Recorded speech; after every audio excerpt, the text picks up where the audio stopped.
Hi hello ನಮಸ್ತೆ Shri Kannada YouTube ಚಾನಲ್ಗೆ ಸ್ವಾಗತ.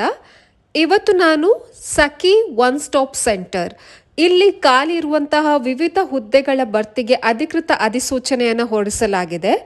ಇದರ ಕಂಪ್ಲೀಟ್ ಮಾಹಿತಿಯನ್ನು ತಿಳಿಸಿಕೊಡ್ತಾ ಇದ್ದೀನಿ. ಬಟ್ ಅದಕ್ಕಿಂತ ಮುಂಚೆ ಏನಿದು ಸಖಿ ಒನ್ ಸ್ಟಾಪ್ ಸೆಂಟರ್, ಏನಿದರ ಉದ್ದೇಶ, ಇದರದ್ದು ಡೀಟೇಲ್ಸ್ ಹೇಳ್ಕೊಡ್ತೀನಿ. ಸೊ ಸಖಿ ಕೇಂದ್ರವು ಕೇಂದ್ರ ಸರ್ಕಾರದ ನೆರವಿನೊಂದಿಗೆ ರಾಜ್ಯ ಸರ್ಕಾರವು ನಡೆಸುತ್ತಿರುವ ಒಂದು ಸಂಸ್ಥೆಯಾಗಿದೆ. ಇಲ್ಲಿ ದೈಹಿಕ, ಮಾನಸಿಕ ಹಾಗೂ ಲೈಂಗಿಕ ದೌರ್ಜನ್ಯಕ್ಕೆ ಒಳಗಾದ ಮಹಿಳೆಯರಿಗೆ ತುರ್ತು ನೆರವು ನೀಡಲಾಗುತ್ತದೆ. ಹಾಗೂ ಇಲ್ಲಿ ನೇಮಕವಾಗುವ ಸಿಬ್ಬಂದಿಗಳು ಅತ್ಯಂತ ಸಂವೇದನಶೀಲರಾಗಿ ಕೆಲಸ ಮಾಡಬೇಕಾಗುತ್ತೆ. ಮತ್ತೆ ಮಹಿಳೆಯರಿಗೆ ಆತ್ಮಸ್ಥೈರ್ಯವನ್ನು ತುಂಬುವುದು ಮತ್ತು ಅವರಿಗೆ ನ್ಯಾಯವನ್ನು ಕೊಡಿಸುವುದು ಈ ಕೇಂದ್ರದ ಮುಖ್ಯ ಉದ್ದೇಶವಾಗಿದೆ. ಆದ್ದರಿಂದ ಸೇವಾ ಮನೋಭಾವ ಹೊಂದಿರುವ ಅಭ್ಯರ್ಥಿಗಳಿಗೆ ಈ ಒಂದು ಜಾಬ್ ಆಪರ್ಚುನಿಟಿನ ಒದಗಿಸಲಾಗಿದೆ. ಇದೊಂದು ಬೆಂಗಳೂರು ನಗರದಲ್ಲಿ ಉದ್ಯೋಗ ಹುಡುಕ್ತಿರುವ ಮಹಿಳಾ ಅಭ್ಯರ್ಥಿಗಳಿಗೆ ಸುವರ್ಣ ಅವಕಾಶ ಅಂತಲೇ ಹೇಳ್ಬೋದು. ಕರ್ನಾಟಕ ಸರ್ಕಾರದ ಮಹಿಳಾ ಮತ್ತು ಮಕ್ಕಳ ಅಭಿವೃದ್ಧಿ ಇಲಾಖೆ ಬೆಂಗಳೂರು ನಗರ ಜಿಲ್ಲೆ ವ್ಯಾಪ್ತಿಯಲ್ಲಿ ಕಾರ್ಯನಿರ್ವಹಿಸುತ್ತಿರುವ ಸಖಿ ಒನ್ ಸ್ಟಾಪ್ ಸೆಂಟರ್ನಲ್ಲಿ ಖಾಲಿ ಇರುವಂತಹ ವಿವಿಧ ಹುದ್ದೆಗಳನ್ನು ಭರ್ತಿ ಮಾಡಲು ಅಧಿಕೃತ ಅಧಿಸೂಚನೆಯನ್ನು ಹೊರಡಿಸಿದೆ. ಈ ನೇಮಕಾತಿಯು ಸಂಪೂರ್ಣವಾಗಿ ಹೊರಗುತ್ತಿಗೆ ಅಥವಾ ಗುತ್ತಿಗೆ ಆಧಾರದ ಮೇಲೆ ನಡೆಯಲಿದ್ದು, ಅರ್ಹ ಮತ್ತು ಆಸಕ್ತ ಅಭ್ಯರ್ಥಿಗಳು ನಿಗದಿತ ಅವಧಿಯ ಒಳಗೆ ತಮ್ಮ ಅರ್ಜಿಯನ್ನ ಸಲ್ಲಿಸಬಹುದಾಗಿದೆ. ಹಾಗೂ ಹಿಂಸೆಗೆ ಒಳಗಾದ ಮಹಿಳೆಯರಿಗೆ ಒಂದೇ ಸೂರಿನಡಿ ವೈದ್ಯಕೀಯ, ಕಾನೂನು ಮತ್ತು ಆಪ್ತ ಸಮಾಲೋಚನೆಯ ಸಹಾಯ ನೀಡುವ ಈ ಸಖಿ ಕೇಂದ್ರಗಳಲ್ಲಿ ಸೇವೆ ಸಲ್ಲಿಸಲು ಆಸಕ್ತ ಇರುವ ಅಭ್ಯರ್ಥಿಗಳು ಇದಕ್ಕೆ ಅರ್ಜಿಯನ್ನ ಹಾಕಬಹುದು.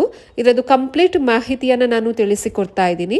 ಅದಕ್ಕಿಂತ ಮುಂಚೆ ಯಾರು ಇನ್ನ ನನ್ನ ಚಾನೆಲ್ನ ಸಬ್ಸ್ಕ್ರೈಬ್ ಮಾಡಿಲ್ಲ, ದಯವಿಟ್ಟು ಚಾನೆಲ್ನ ಸಬ್ಸ್ಕ್ರೈಬ್ ಮಾಡಿ ಹಾಗೂ ನಿಮ್ಮ ಫ್ರೆಂಡ್ಸ್ ಅಂಡ್ ಫ್ಯಾಮಿಲಿಗೆ ಶೇರ್ ಮಾಡಿ. ಮೊದಲನೇದಾಗಿ ನಾವು ಹುದ್ದೆಗಳ ವಿವರ ಮತ್ತೆ ಎಷ್ಟು ಹುದ್ದೆಗಳು ಖಾಲಿವೆ ಅಂತ ನೋಡ್ಕೊಳ್ಳೋಣ. ಸೊ ಘಟಕ ಆಡಳಿತಾಧಿಕಾರಿಗಳು ಅಂದ್ರೆ 3 ಹುದ್ದೆಗಳು ಖಾಲಿ ಇದೆ. ಮತ್ತೆ ಆಪ್ತ ಸಮಾಲೋಚಕರು 3 ಹುದ್ದೆಗಳು ಖಾಲಿ ಇದೆ. ಸಮಾಜ ಸೇವಾ ಕಾರ್ಯಕರ್ತರು ಅಥವಾ ಕೇಸ್ ವರ್ಕರ್ 7 ಹುದ್ದೆಗಳು ಖಾಲಿ ಇದೆ. ಕಾನೂನು ಸಲಹೆಗಾರರು ಅಥವಾ ವಕೀಲರು ಇದು 3 ಹುದ್ದೆ ಖಾಲಿ ಇದೆ. ವಿವಿಧೋದ್ದೇಶ ಸ್ವಚ್ಛತೆಗಾರರು ಹಾಗೂ ಸೆಕ್ಯೂರಿಟಿ ಅಗತ್ಯಕ್ಕೆ ಅನುಗುಣವಾಗಿ ಅದು ಅಪ್ರಾಕ್ಸಿಮೇಟ್ಲಿ ಅವ್ರು ಹೇಳ್ತಾರೆ, ಬಟ್ ಅದಕ್ಕೂ ಹುದ್ದೆಗಳು ಖಾಲಿ ಇವೆ. ಸೊ ಇದಿಷ್ಟು ಹುದ್ದೆಗಳು ಖಾಲಿ ಇರುವಂಥದ್ದು. ಸೊ ಆಯಾ ಕ್ಷೇತ್ರಗಳಲ್ಲಿ ಎಕ್ಸ್ಪೀರಿಯನ್ಸ್ ಏನಾದರೂ ಇದ್ರೆ ಅವರಿಗೆ ಮೊದಲ ಆದ್ಯತೆಯನ್ನ ನೀಡಲಾಗುತ್ತದೆ. ಇನ್ನು ಈ ಹುದ್ದೆಗಳಿಗೆ ಅರ್ಜಿ ಸಲ್ಲಿಸಲು ಅಗತ್ಯ ವಿದ್ಯಾರ್ಹತೆ ಮತ್ತೆ ವೃತ್ತಿ ಎಕ್ಸ್ಪೀರಿಯನ್ಸ್, ವರ್ಕ್ ಎಕ್ಸ್ಪೀರಿಯನ್ಸ್ ಏನಿದೆ ಅಂತ ನೋಡ್ಕೊಳ್ಳೋಣ. ಮತ್ತೆ ಪ್ರತಿ ಹುದ್ದೆಗೆ ಪ್ರತ್ಯೇಕವಾದ ಶೈಕ್ಷಣಿಕ ಅರ್ಹತೆಯನ್ನು ಕೇಳಿದ್ದಾರೆ. ಮತ್ತೆ ಕೆಲಸದ ಅನುಭವವನ್ನು ನಿಗದಿಪಡಿಸಲಾಗಿದೆ. ಅಂದರೆ ವರ್ಕ್ ಎಕ್ಸ್ಪೀರಿಯನ್ಸ್ನ ಕೇಳಿದ್ದಾರೆ. ಅಭ್ಯರ್ಥಿಗಳು ಅರ್ಜಿ ಸಲ್ಲಿಸುವ ಮುನ್ನ ತಮ್ಮ ಅರ್ಹತೆ ಏನಿದೆ ಅದನ್ನೆಲ್ಲ ಚೆಕ್ ಮಾಡ್ಕೊಬೇಕಾಗುತ್ತೆ. ನಿಮಗೆ ವೆಬ್ಸೈಟ್ ಲಿಂಕ್ ಎಲ್ಲ ಕೊಟ್ಟಿರ್ತೀನಿ ನಾನು ಡಿಸ್ಕ್ರಿಪ್ಷನ್ ಬಾಕ್ಸಲ್ಲಿ, ಚೆಕ್ ಮಾಡ್ಬೋದು. ಸೊ ಮೊದಲನೆಯದಾಗಿ ಘಟಕ ಆಡಳಿತಾಧಿಕಾರಿಗಳು ಹುದ್ದೆಗೆ ಅರ್ಜಿ ಸಲ್ಲಿಸುವವರು MSW ಅಥವಾ ಸ್ನಾತಕೋತ್ತರ ಕಾನೂನು ಪದವಿ ಅಥವಾ MSc ಹೋಮ್ ಸೈನ್ಸ್ ಅಥವಾ ಸೈಕಾಲಜಿ ಮತ್ತು ಸೈಕಿಯಾಟ್ರಿಸ್ಟ್ನಲ್ಲಿ ಪದವಿಯನ್ನು ಪಡೆದಿರಬೇಕು. ಇದರೊಂದಿಗೆ ಸರ್ಕಾರಿ ಅಥವಾ ಪ್ರತಿಷ್ಠಿತ ಸ್ವಯಂ ಸೇವಾ ಸಂಸ್ಥೆಗಳಲ್ಲಿ ಕನಿಷ್ಠ 5 ವರ್ಷಗಳ ಕಾಲ ಸಮಾಲೋಚನಾ ಕ್ಷೇತ್ರದಲ್ಲಿ ಕೆಲಸ ಮಾಡಿದ ಅನುಭವವನ್ನು ಹೊಂದಿರಬೇಕು. ಓಕೆ, ಮತ್ತೆ ಕಂಪ್ಯೂಟರ್ ಜ್ಞಾನ, ಗೂಗಲ್ ಶೀಟ್, MS ಆಫೀಸ್ ಮತ್ತು PPT ತಯಾರಿಕೆಯಲ್ಲಿ ಪ್ರಾವೀಣ್ಯತೆಯನ್ನು ಹೊಂದಿರಬೇಕಾಗುತ್ತೆ. ಇದು 24/7 ಅವಧಿಯ ವಸತಿ ಸಹಿತ ಹುದ್ದೆಯಾಗಿರುತ್ತದೆ. ಓಕೆ, ಇದರಲ್ಲಿ ವಸತಿ ಕೂಡ ಇನ್ಕ್ಲೂಡೆಡ್ ಆಗಿರುತ್ತದೆ. ಸೊ ಇದಿಷ್ಟು ಬಂದ್ಬಿಟ್ಟು ಘಟಕ ಆಡಳಿತಾಧಿಕಾರಿ ಹುದ್ದೆಗಳಿಗೆ ಅರ್ಜಿ ಸಲ್ಲಿಸಲು ಕೊಟ್ಟಿರುವಂತಹ ವಿದ್ಯಾರ್ಹತೆ ಮತ್ತೆ ವೃತ್ತಿ ಅನುಭವ. ನೆಕ್ಸ್ಟು ಆಪ್ತ ಸಮಾಲೋಚಕರ ಹುದ್ದೆಗೆ MSW ಸೈಕಾಲಜಿ ಅಥವಾ ಸೈಕ್ಯಾಟ್ರಿಕ್ ಪದವಿ ಜೊತೆಗೆ 3 ವರ್ಷಗಳ ಅನುಭವ ಕಡ್ಡಾಯವಾಗಿದೆ. ಸಮಾಜ ಸೇವಾ ಕಾರ್ಯಕರ್ತರ ಹುದ್ದೆಗೆ BSW ಅಥವಾ BA ಪದವಿ ಹೊಂದಿದ್ದು 2 ವರ್ಷಗಳ ಸಮಾಜ ಕಾರ್ಯದ ಅನುಭವವನ್ನು ಕೇಳಿದ್ದಾರೆ. ಹಾಗೂ ಇನ್ನು ಕಾನೂನು ಸಲಹೆಗಾರರ ಹುದ್ದೆಗೆ ಕಾನೂನು ಪದವಿ ಪಡೆದು ಕನಿಷ್ಠ 2 ವರ್ಷಗಳ ಕಾಲ ವಕೀಲ ವೃತ್ತಿ ಅಥವಾ ಕಾನೂನು ಸೇವೆಯಲ್ಲಿ ತೊಡಗಿಸಿಕೊಂಡಿರಬೇಕು. ಸೊ ಇದಿಷ್ಟು ಬಂದ್ಬಿಟ್ಟು ಆಪ್ತ ಸಮಾಲೋಚಕರು, ಸೇವಾ ಕಾರ್ಯಕರ್ತರು ಹಾಗೂ ಕಾನೂನು ಸಲಹೆಗಾರರ ಎಕ್ಸ್ಪೀರಿಯನ್ಸ್ ಮತ್ತೆ ವಿದ್ಯಾರ್ಹತೆ ಡೀಟೇಲ್ಸು. ಇನ್ನು ಸ್ವಚ್ಛತಾಗಾರರು ಮತ್ತೆ ರಾತ್ರಿ ಕಾವಲುಗಾರರ ಹುದ್ದೆಗೆ ಕನಿಷ್ಠ 7ನೇ ತರಗತಿ ಪಾಸ್ ಆಗಿರಬೇಕಾಗತ್ತೆ. ಮತ್ತೆ ದೈಹಿಕವಾಗಿ ಸದೃಢರಾಗಿರಬೇಕು ಮತ್ತು ಸಂಬಂಧಿತ ಕೆಲಸದಲ್ಲಿ ಪೂರ್ವ ಅನುಭವವನ್ನು ಹೊಂದಿರಬೇಕಾಗುತ್ತೆ. ಇನ್ನು ಈ ಒಂದು ಹುದ್ದೆಗೆ ಅರ್ಜಿ ಸಲ್ಲಿಸಲು ವಯೋಮಿತಿ ಮತ್ತು ಆಯ್ಕೆ ಮಾನದಂಡಗಳು ಯಾವ ಥರ ಇದೆ ಅಂತ ನೋಡೋದಾದರೆ, ಅರ್ಜಿ ಸಲ್ಲಿಸುವ ಅಭ್ಯರ್ಥಿಗಳಿಗೆ ಕನಿಷ್ಠ 18 ವರ್ಷ ತುಂಬಿರಬೇಕು ಮತ್ತು ಗರಿಷ್ಠ 45 ವರ್ಷ ವಯೋಮಿತಿ ನಿಗದಿಪಡಿಸಲಾಗಿದೆ.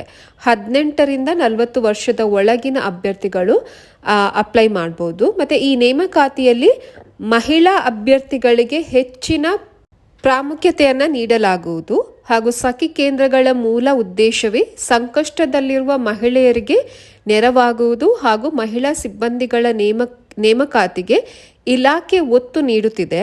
ಅಲ್ಲದೆ ಸ್ಥಳೀಯ ಭಾಷೆಯಾದ ಕನ್ನಡದಲ್ಲಿ ಸ್ಪಷ್ಟವಾಗಿ ವ್ಯವಹರಿಸಲು ತಿಳಿದಿರುವ ಬೆಂಗಳೂರು ನಗರ ಜಿಲ್ಲೆಯ ಸ್ಥಳೀಯ ಅಭ್ಯರ್ಥಿಗಳಿಗೆ ಮೊದಲ ಆದ್ಯತೆಯನ್ನು ನೀಡಲಾಗುತ್ತದೆ ಎಂದು ಇಲಾಖೆಯು ನೋಟಿಫಿಕೇಶನಲ್ಲಿ ತಿಳಿಸಿದೆ. ಸೊ ಇದಿಷ್ಟು ಡೀಟೇಲ್ಸು. ಸೊ ಸ್ಥಳೀಯ ಭಾಷೆ ಕನ್ನಡ ಸ್ಪಷ್ಟವಾಗಿ ಓದಲು, ಬರೆಯಲು ಮತ್ತು ಮಾತನಾಡಲು ಬರಬೇಕಾಗತ್ತೆ. ಮತ್ತು ಸ್ಥಳೀಯ ಅಭ್ಯರ್ಥಿಗಳಿಗೆ ಮೊದಲ ಆದ್ಯತೆಯನ್ನು ನೀಡಲಾಗುವುದು ಅಂತ ಹೇಳಿದ್ದಾರೆ. 18ರಿಂದ 45 ವರ್ಷದ ಒಳಗಿನ ಅಭ್ಯರ್ಥಿಗಳಿಗೆ ಈ ಅರ್ಜಿಯನ್ನು ಸಲ್ಲಿಸಬಹುದು. ಮತ್ತು ಮೊದಲನೇದಾಗಿ ಮಹಿಳಾ ಅಭ್ಯರ್ಥಿಗಳಿಗೆ ಮೊದಲ ಪ್ರಾಶಸ್ತ್ಯವನ್ನು ನೀಡಲಾಗುತ್ತದೆ.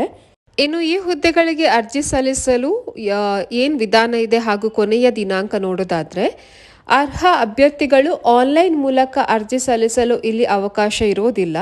ಅಭ್ಯರ್ಥಿಗಳು ತಮ್ಮ ಇತ್ತೀಚಿನ ವ್ಯಕ್ತಿಗತ ವಿವರಗಳನ್ನೊಂದಿರುವ ರೆಸ್ಯೂಮ್ ಅಥವಾ ಬಯೋಡೇಟಾವನ್ನು ಸಿದ್ಧಪಡಿಸಿಕೊಳ್ಬೇಕಾಗತ್ತೆ. ಇದಕ್ಕೆ ಅಗತ್ಯವಿರುವ ಎಲ್ಲ ಶೈಕ್ಷಣಿಕ ದಾಖಲೆಗಳು ಮತ್ತು ಅನುಭವ ಪ್ರಮಾಣ ಪತ್ರಗಳು ಮತ್ತು ಗುರುತಿನ ಚೀಟಿಯ ನಕಲು ಪ್ರತಿಗಳನ್ನು ಲಗತ್ತಿಸಬೇಕು. ಇದು ಸಖಿ ಒನ್ ಸ್ಟಾಪ್ ಸೆಂಟರ್ಗೆ ನೀವು ಕಳುಹಿಸಿ ಕೊಡಬೇಕಾಗುತ್ತೆ. ಸೊ ಇದು ಸಿದ್ಧಪಡಿಸಿರುವ ರೆಸ್ಯೂಮ್ ಮತ್ತು ಡಾಕ್ಯುಮೆಂಟ್ಸ್ ಏನೇನಿದೆ ಅದನ್ನು ಉಪನಿರ್ದೇಶಕರವರ ಕಚೇರಿ, ಮಹಿಳಾ ಮತ್ತು ಮಕ್ಕಳ ಅಭಿವೃದ್ಧಿ ಇಲಾಖೆ, ಬೆಂಗಳೂರು ನಗರ ಜಿಲ್ಲೆ, ಸುಧಾರಣಾ ಸಂಸ್ಥೆಗಳ ಸಂಕೀರ್ಣ, ಡಾಕ್ಟರ್ MH ಮರಿಗೌಡ ರಸ್ತೆ, ಬೆಂಗಳೂರು 560029 ಈ ವಿಳಾಸಕ್ಕೆ ಖುದ್ದಾಗಿ ಅಥವಾ ನೀವೇ ಹೋಗಿ ಕೊಡ್ಬೋದು ಅಥವಾ ಅಂಚೆ ಮೂಲಕನೂ ತಲುಪಿಸಬಹುದು. ಈ ಒಂದು ಅರ್ಜಿಯನ್ನು ತಲುಪಿಸಲು ಕೊನೆಯ ದಿನಾಂಕ ಜನವರಿ 30, 2026 ಕೊನೆಯ ದಿನಾಂಕವಾಗಿದೆ. ಇದೇ ತಿಂಗಳು 30ನೇ ತಾರೀಕು ಲಾಸ್ಟ್ ಡೇಟ್ ಇರುತ್ತೆ. ನಿಮ್ಮ ರೆಸ್ಯೂಮ್ ಮತ್ತು ಬಯೋಡೇಟಾನ ಏನು ಪ್ರಿಪೇರ್ ಮಾಡಿರ್ತೀರಾ ಅದ್ರ ಜೊತೆಗೆ ಶೈಕ್ಷಣಿಕ ದಾಖಲೆಗಳು, ಎಕ್ಸ್ಪೀರಿಯನ್ಸ್ ಲೆಟರು ಮತ್ತು ನಿಮ್ಮದು ಗುರುತಿನ ಚೀಟಿಯ ಜೆರಾಕ್ಸ್ ಕಾಪಿ ಇದೆಲ್ಲ ನೀವು ಅಟ್ಯಾಚ್ ಮಾಡಿ ನೀವು ಹೋಗಿ ಸಬ್ಮಿಟ್ ಮಾಡ್ಬೋದು. ಅಥವಾ ನಾನೇನು ಅಡ್ರೆಸ್ ಹೇಳಿದ್ದೀನಿ ಅದರ ಡಿಸ್ಕ್ರಿಪ್ಷನ್ ಬಾಕ್ಸಲ್ಲಿ ಕೊಟ್ಟಿರ್ತೀನಿ, ಅದಕ್ಕೆ ನೀವು ಪೋಸ್ಟ್ನ ಮಾಡ್ಬೋದು.